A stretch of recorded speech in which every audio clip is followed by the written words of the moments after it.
Hey everyone, welcome to Encounters USA. If it's aliens, UFOs, Bigfoot, or dogmen you're looking for, you came to the right place. Now listen up as we listen to some of the latest encounters.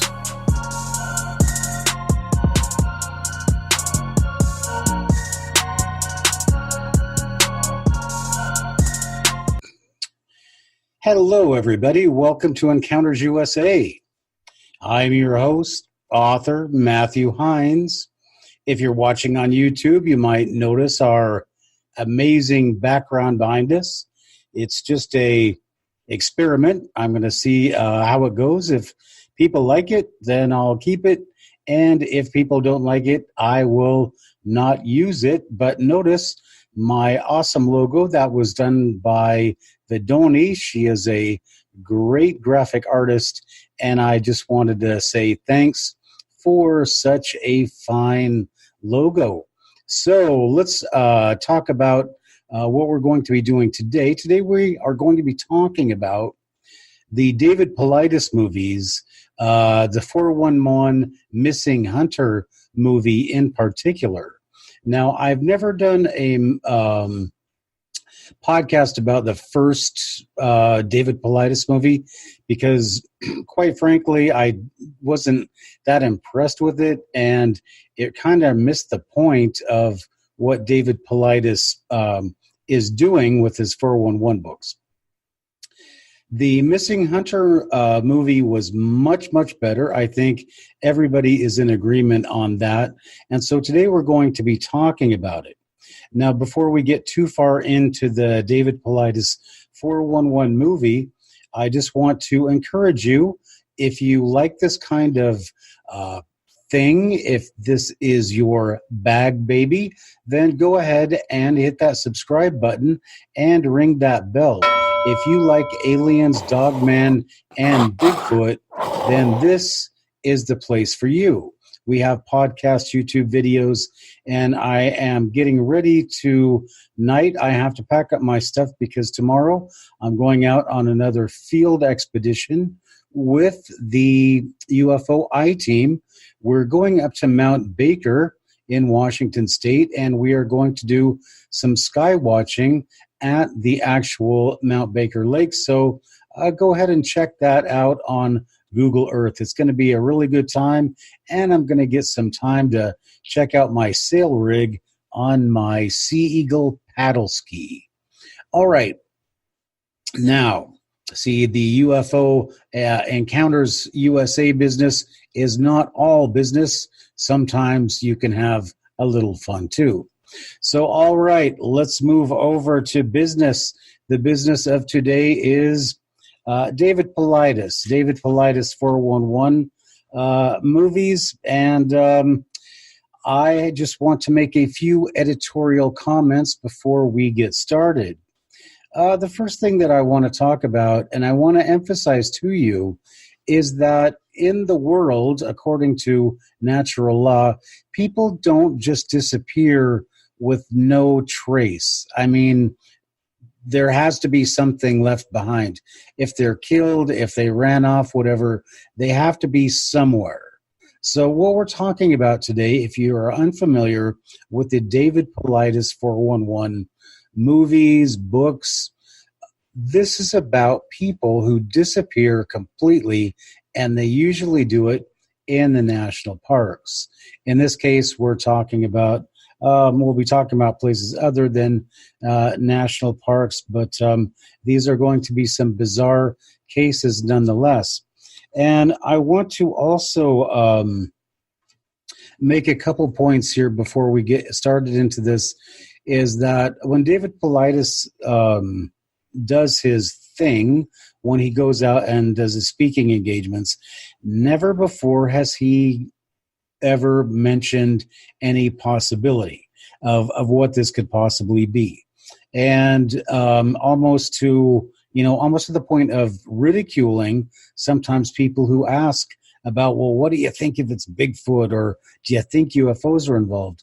So I was really happy that finally he's not coming out himself and suggesting it, but just because it is in the content of the movie, then there is something that is being implied, that there is something happening here, and we don't know what it is.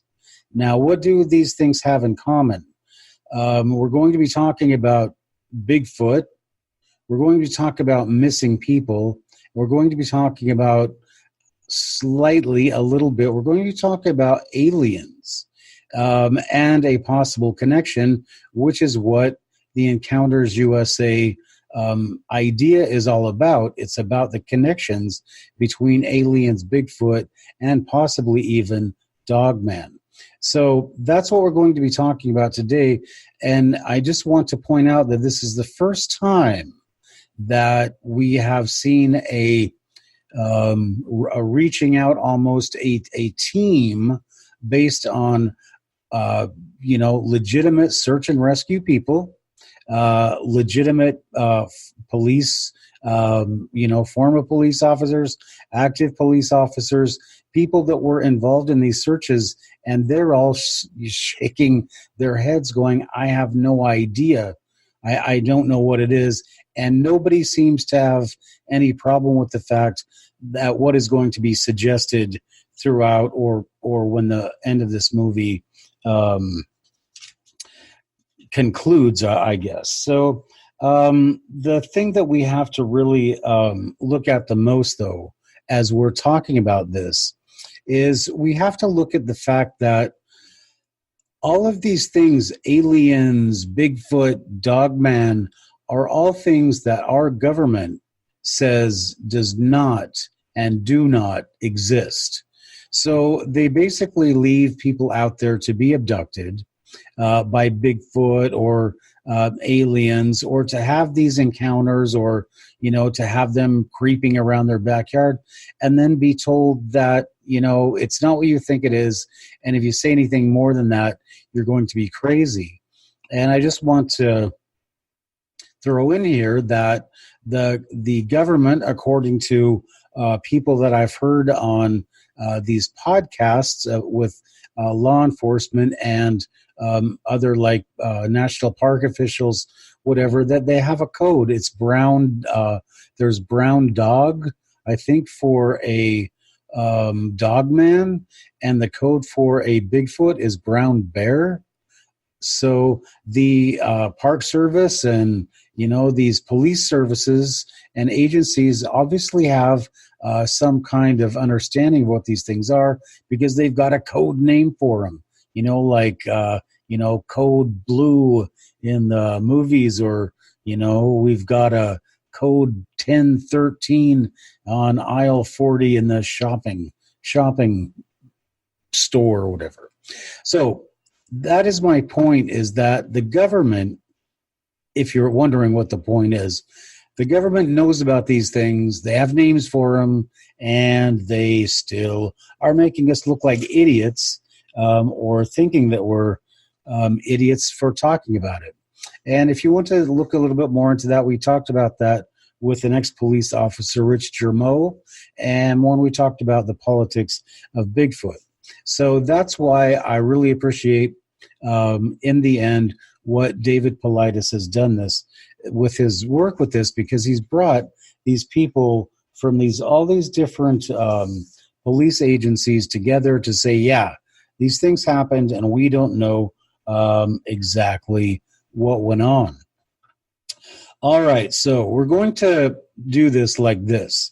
The first thing I want to tell you is, if you don't know what a David Paulides missing 411 case is, they have certain characteristics, and I'll go over them very quickly because most people would know what these characteristics are.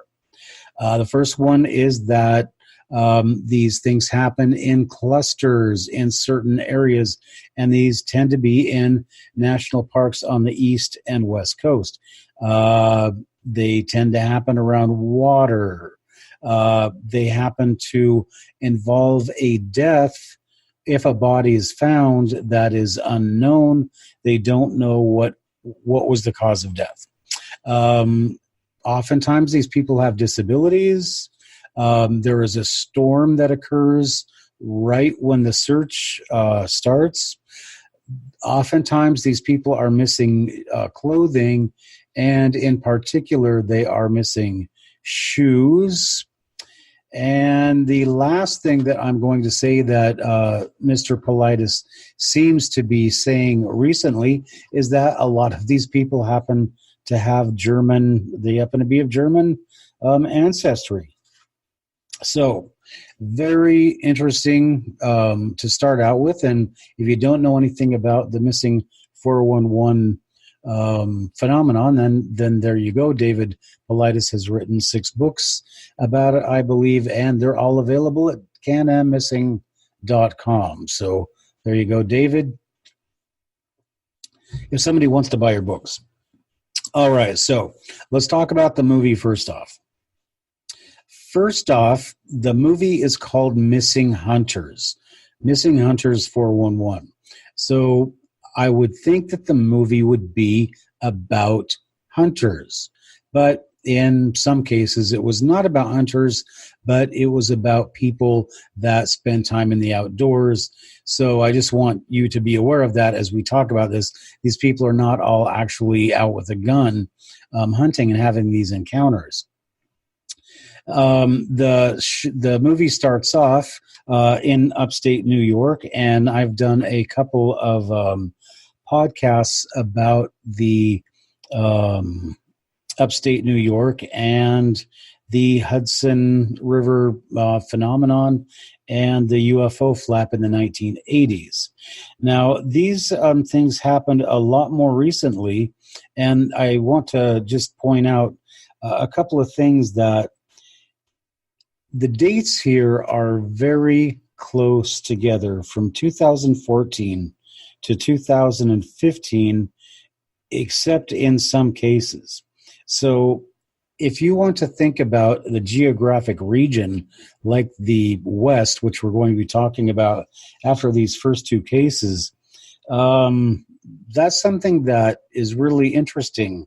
And there's another thing that I'm going to point out that is interesting that happened in the first case and later on in a California case that both seem to be similar characteristics, but were not really followed up in the movie. So, first case, let's talk about the man's name, Tom Messick. He's 80 years old, and he is hunting up in upstate New York at a place called Horicon, and he is with a group of people, and being elderly, Mr. Messick is part of a team of 4 people that they are sitting on a road, and they are basically looking, if they look up, they're looking up towards a mountain or a hill, and on the other side of that hill, his friends are chasing almost said people, but his friends are chasing game, whatever, something to shoot at towards these 4 waiting individuals on the other side of this hill. So we need to understand that Mr. Messick is at the end of the line. And so these guys go over, and when they start off, they're between the hill on their left as they're walking in and a marsh or a swamp on the right. So they start doing their thing and walking up the hill, which is going to push any game to the other side. Now, at the time that Mr. Messick disappeared, supposedly, there were a couple of strange things that David Paulides was able to get out of the people there. He asked if there were any strange sounds, and somebody said that they heard almost like a trap closing, like steel closing. Remember that, because that's important when we get to another case. Now, what happened to Mr. Messick is he was at the end of this line of people. The hunt started, and he just disappeared. There was no sign of him. He had a radio on him. There was nothing. He He was an ex-paratrooper. He was a master in survival. He taught survival skills. He just disappeared. And the only thing that they know of anything unusual that happened were these strange sounds that they said were just brief, just very brief. And so he just disappeared. Now, another thing that was interesting about this particular case is that the FBI showed up. Now, the FBI does not get involved in missing person cases because they have no jurisdiction without somebody crossing state lines. But for some reason, David Paulides points out, the FBI got involved in this case, and he said the reason that they get involved in this case is that there are a number of cases that they come in when things like this happen and they profile them. And, obviously they don't do anything because they're not solving anything. But according to David Paulides, it seems like he thinks the FBI has a lot of these cases where people just vanish into thin air. So that is very interesting, and it's very frightening. And it must be very sad for the family of Tom Messick. And so the story is that Mr. Messick was searched for up until Thanksgiving, up until basically the 24th, or I think some people searched until the 26th, and then they gave up the search. Same day that they gave up the search, it was Thanksgiving Day, the 26th of November, just a few 30 miles away. Another man, 75 years old, retired gentleman, his wife left to go into town, and he disappears into thin air. He was a hunter, according to the movie, and he was an outdoorsman. But on the same day they gave up looking for Tom Messick, this man named Fred Drum disappears in a place called Schuyler in upstate New York. So that is very, very odd. And in fact, the people that were looking for Mr. Messick were pulled off the case to go look for this other man who was never found. No sign of him, no trace of him was ever found. So very interesting stuff, and I just don't have, baffled, just absolutely baffled where did the guy go? But then the movie goes off into New Mexico, and they start talking about people that have disappeared in New Mexico. And the first person they talk about is a woman, and her name is Audrey Caplan. Now, her case is interesting in that she's not really a hunter, and I don't know, why he would have included her in this, especially to be the third example. What she was doing, I will point out, she was hunting mushrooms. So I guess technically she was a hunter, but she was hunting mushrooms up in the mountains, up on in the summer on a vacant ski lot with her husband, and ended up disappearing. And when she was finally found, let me look at my notes here. She was found in the national forest, and she was basically in a fetal position, and she was way off trail, way out of an area where they had been searching. But she was found in the fetal position, completely naked, with her face laying in a stream. And again, they could not figure out what happened to this woman. How did she die? So that is our first case in the mountains of New Mexico. And the next case is a man named Mel Nadell. And he went out hunting at 4 p.m. in a nearby area, just a few dozen miles away. At 4 p.m., he went out, and this is a man that had a disability. He couldn't move around a lot. He didn't like to move around a lot. And 4 p.m., he went down, basically down a hill. His friends went up the hill and never saw him again.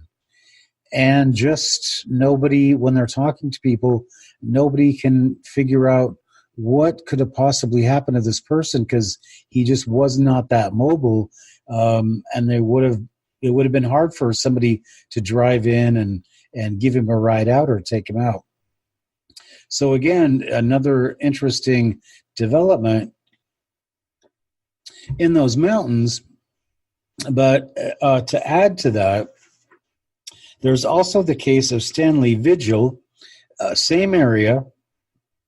And I have November of 2017. I'm not sure if that's good for Stanley. Excuse me. But Stanley Vigil, about the same time, was out hunting with his father, I believe, and his brother. And they were just driving along a road, and Stanley jumped out of the truck and went chasing something. Never saw Stanley again. He went jumping. He jumped into a fog. And at the time that he jumped into the fog, it basically enclosed everything, and it was the start of a massive, violent storm. Now, what happened with Stanley Vigil?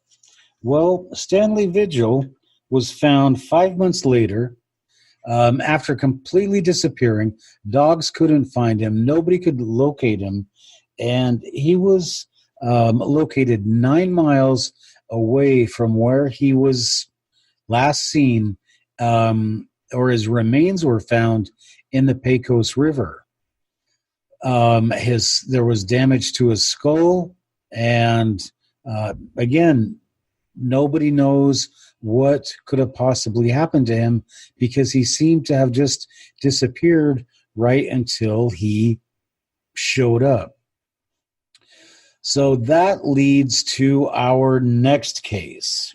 Now, our next case is probably one of the craziest, and this is one that David Paulides spent a lot of time on, like he did with the case with Tom Messick.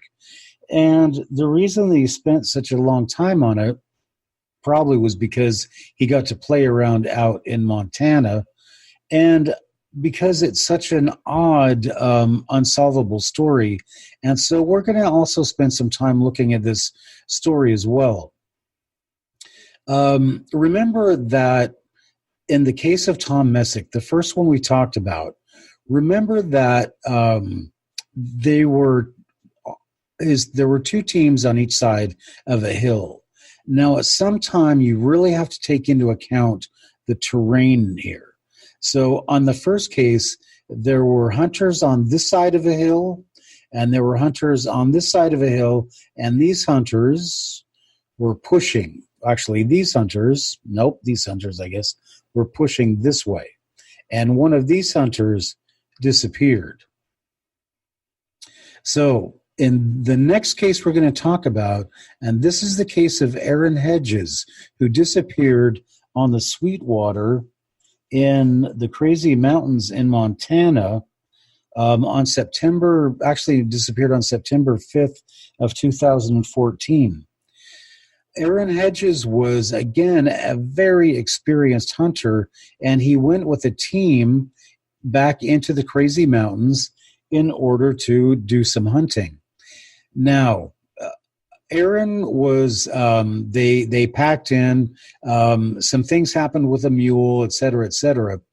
And at the time that Aaron disappeared, Aaron was going to basically go up to a place where he had a cache, which was where he had to hike like up into a mountain, up into a higher elevation, get his cache, and then come back down. Now, the direction he was going as he was walking, he would have gone basically and veered to his left.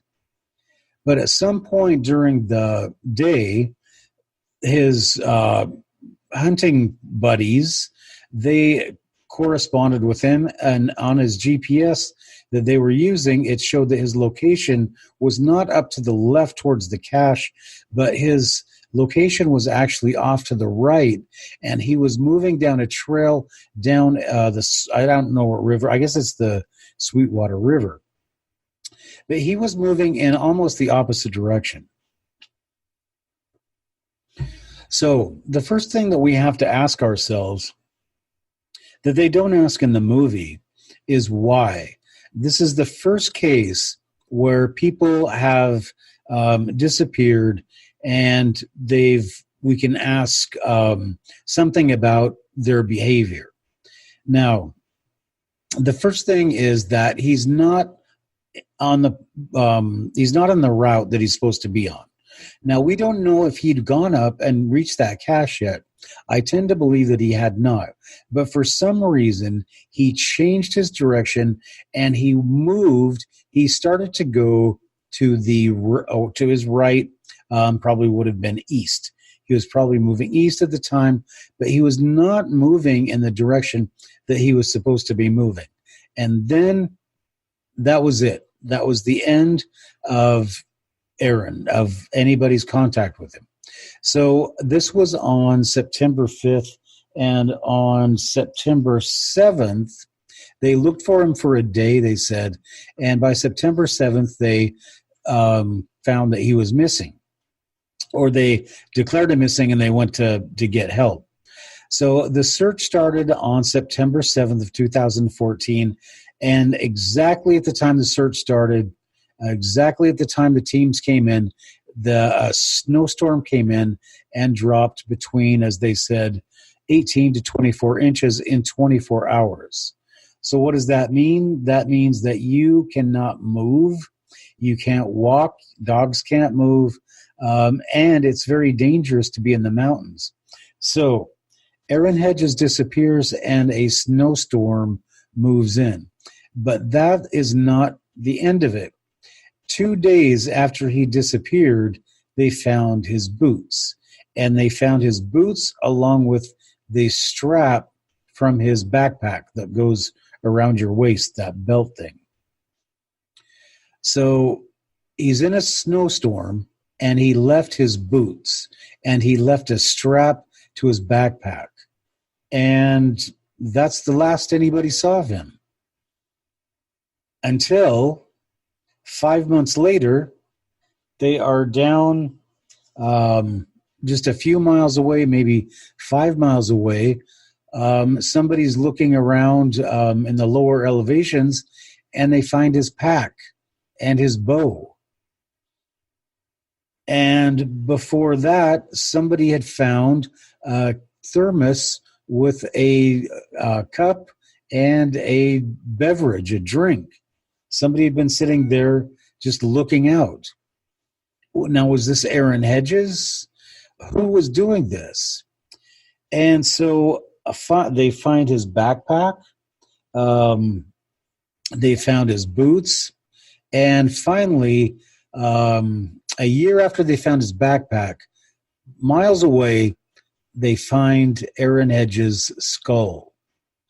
And they found the remains of his body.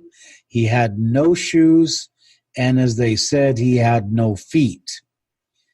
All right, so let's stop for a second here, and let's kind of look at what we're looking at. As I said, Aaron was going on a mission to get this cache. They may have known snow was predicted. They may have not. But it would seem that would have been important if they knew that the weather was about to change, to get that food out of there or whatever it was they had in there. That would have been very important.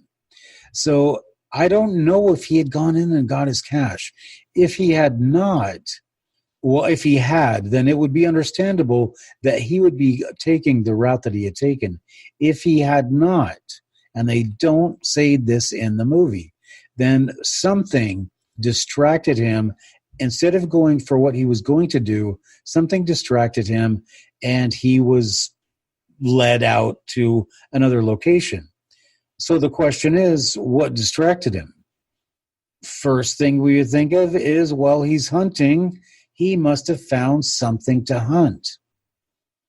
So Aaron Hedges is off. He's chasing something. And then the next thing we know is boots are there 2 days later. So what did he find? What was he chasing? What found him? The police talk about, oh, this could have been hypothermia or whatever. But I want to just make a suggestion. And that is that people who have dealt with chased and researched these Bigfoots have noticed that the Bigfoot do one thing to their prey in order to keep them alive and fresh, and that is they break their legs. They make them immobile. Now, I'm not suggesting that Bigfoot got Aaron Hedges.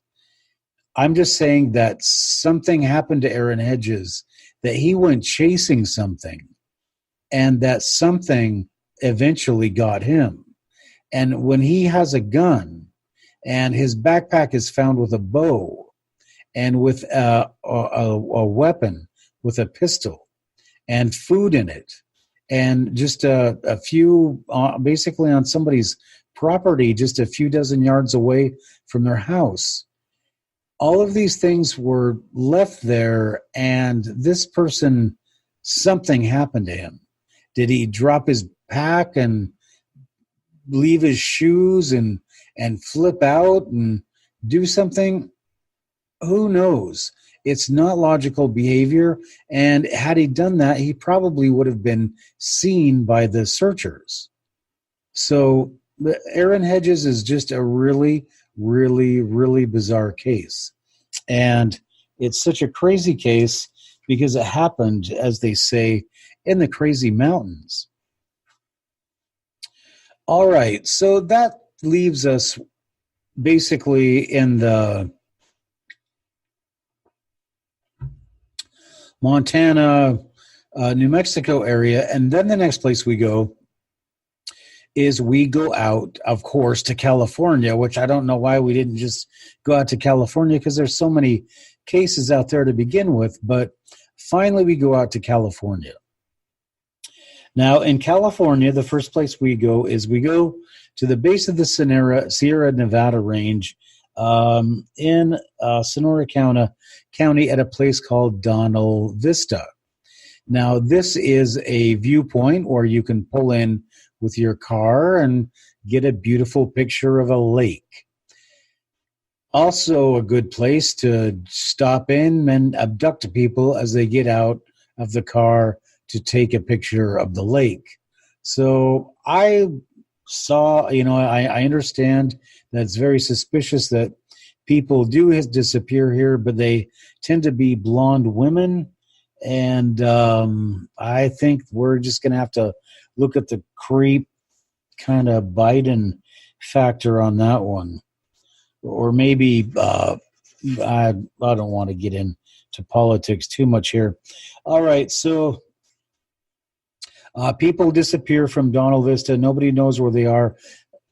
Where is Donald Vista? Donald Vista is at the base of the Sierra Nevada mountain range. Now, if you don't know the Sierra Nevada mountain range, and if I'm too lazy or I don't have enough time to put up a Google Earth graphic, then it is the base.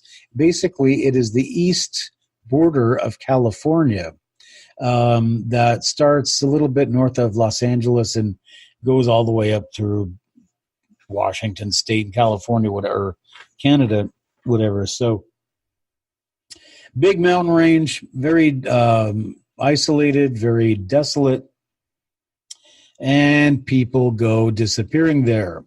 So the next place we go in the movie is we go to the Sierra Camp, as they call it in the movie, and this is where Ron Moorhead comes in. Now, Ron was on my podcast a few months ago, and so if you want to listen to that podcast, that is an awesome podcast because we find things out about what happened up there that he hadn't even talked about before. So it's really an interesting podcast with him. But there are things that after the podcast was over, I said, oh, wait a minute. Listening to him talk, you don't really digest things until later, or at least I don't. But there's a couple of things about what happened up there that I think apply to what is happening here. And I'm doing this because David Paulides, as we'll see in the last example, is also making implications. And since we are aliens, Bigfoot, and Dogman, I'm going to make those same implications as well. Now, the first thing is that I didn't get a chance to talk to him about in the podcast was that I firmly believe, in retrospect, in hindsight, that the Bigfoot were trying to communicate with them. They were trying to tell them something. Maybe they needed something. Maybe they needed like medical help, or maybe they needed food or something. But I think that they were trying to actually talk to them because they were making sounds that the Bigfoot were making, and then the Bigfoot were making sounds too, like they were talking back and forth until one of them just kind of says, no, these idiots, they're just making sounds like a bunch of goofballs, so we can't get anything out of them. The other thing that I thought was very interesting was about how Ron Moorhead said that there was a light, like a lightsaber from Star Wars, that kind of floated through the camp. Now, that is very weird. He said that there were, one night, it sounded like the whole camp was being torn apart and just all this noise. And then they came out and there was nothing there. And the last thing I want to mention is that somebody said he said that he swears he heard a car door closing. And this is also at the same time when people up there, a firefighter, says that he saw a UFO and a Bigfoot standing next to it. So I don't know what's going on up at that camp, but if these are all credible stories, if these things are actually happening, or if these things actually happened, we have a lot of very interesting information that we really, really need to look at. And so I really applaud David Paulides for saying and putting that stuff in the movie. And the only thing that I have to say is that I really wish you wouldn't have asked Ron if he felt stupid or foolish or embarrassed talking about that stuff. And how could you feel embarrassed or foolish talking about something very important, some amazing discovery that happened to you? So I felt kind of bad for Ron. But anyway, it was good that he put that in there. So it really made the movie that much better. It took it up to that next level we've all been waiting for. All right, so then the last thing that we're going to talk about here, as far as the 411 Hunters movie, is this incident. We're leaving California, and we're going back to Ohio. And we're going back to Ohio, and we're going to the house of famous astrophysicist and naval optics expert Bruce Maccabee, Dr. Bruce Maccabee. And he's going, his wife is actually the subject of what's happening, but she's out hunting. She's bow hunting, and she's in a tree stand just on the outskirts of this small town. And she has an encounter with something that she says looks like a large piece of saran wrap, which means that she could see right through it, which means it's kind of like the predator thing that they had in that movie. So do these people know these things exist? That's another podcast completely, with the $6 Million Man Bigfoot podcast. But she said she saw something. It looked like a piece of saran wrap, and she said it was moving through the trees. And she said she saw it move it from one tree to another. and then it disappeared. So another thing that happened was that she had a camera with her. And when she came back to the house, nothing, she didn't mention it. And then her husband, Bruce Maccabee, got a email from his nephew that said there was a UFO over their football field. So then his wife said, oh yeah, there was this thing out in the woods. And so then they looked at her camera, and he goes to this elaborate process of talking about how one of the pictures on the camera, all the pictures were normal of her out on the stand, but then one picture was completely shrunk down in size, which was not possible unless you pre-programmed the camera, which would have been virtually impossible to make that size of a picture. But somehow something was able to change that, and the picture on it just looks like a bunch of I don't even know how to describe it, leaves in the sun with blurriness, but it's really weird, and it's really interesting. And so that's the end, really, and it's good. It's really nice that David Paulides is coming out and saying, and with all of these people, these researchers, these investigators, these people that go out and look for these missing people, these search and rescue people, the policemen, the firemen, the medics, all these people, and all the volunteers that go out, these are all legitimate people. They're all coming back saying they've disappeared into thin air. And finally, in just a brief little way, David Paulides is saying it's something that we don't really understand, but there is some evidence of some, I don't know what to say, chicanery, something unusual, but something is definitely out there. Something is definitely happening to these people. And as I said at the beginning of the podcast, you don't just disappear into thin air.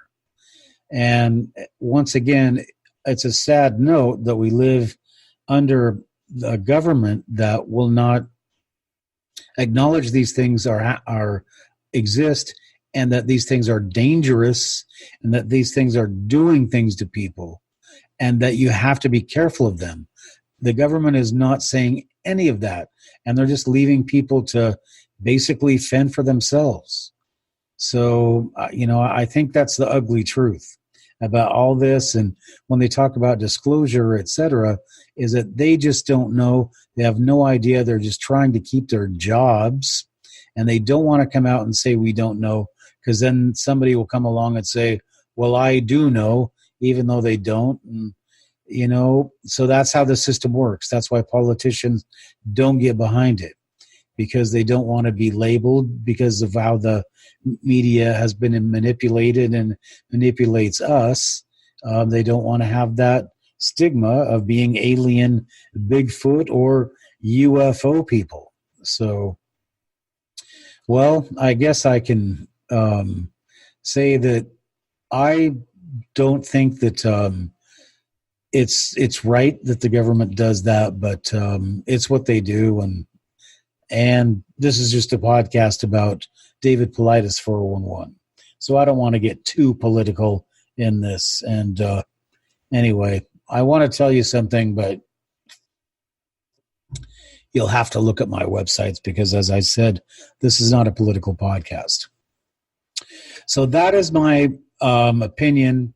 That is the David Paulides 411 movie. Those are, if you haven't seen it, I encourage you to see it.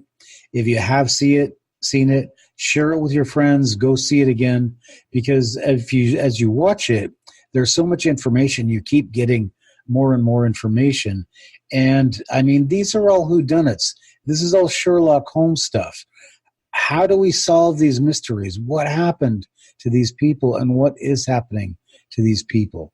So that's the reason that you're listening to Encounters USA, because you don't know, and we're looking for the answer. So I really appreciate you guys hanging in, and I appreciate you guys subscribing and following the channel.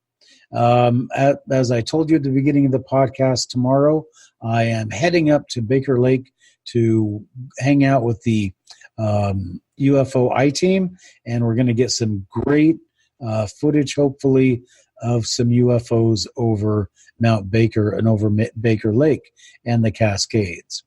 So it's going to be an awesome time, but I think I better go and get ready and get packing.